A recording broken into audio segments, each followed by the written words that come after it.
353,000 pesos na halaga ng iligal na droga nasamsam sa matagumpay na bypass operation ng mga tauhan ng Bataan PNP.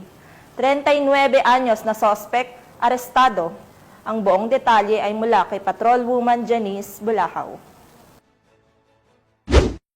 Isang 39 anyos na lalaki na umano'y sangkot sa kalakalan ng ilegal na droga ang naaresto sa ikinsang bypass operation ng mga operatiba ng Hermosa Municipal Police Station at Provincial Intelligence Unit ng Bataan Police Provincial Office, katuwang ang Philippine Drug Enforcement Agency ng Region 3 sa Barangay Kulis, Hermosa, Bataan. Batay sa ulat, nahuli ang suspect matapos nitong bentahan ng isang maliit na heat-sealed plastic sachet nang hinihinalang shabu ang isang posture buyer kapalit ng marked money.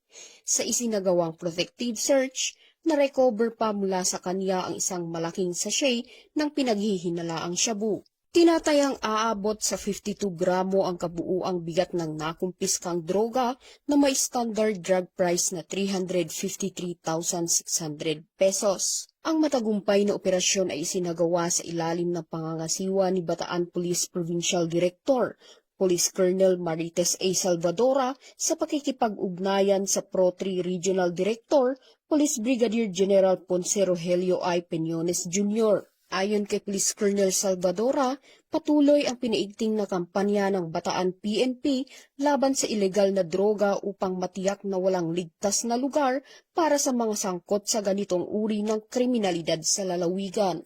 Mula dito sa Gitnang Luzon, ako ang inyong PNN correspondent, Patrolwoman Janice Bulahaw, alagad ng batas, tagataguyod ng Balitang Pulis.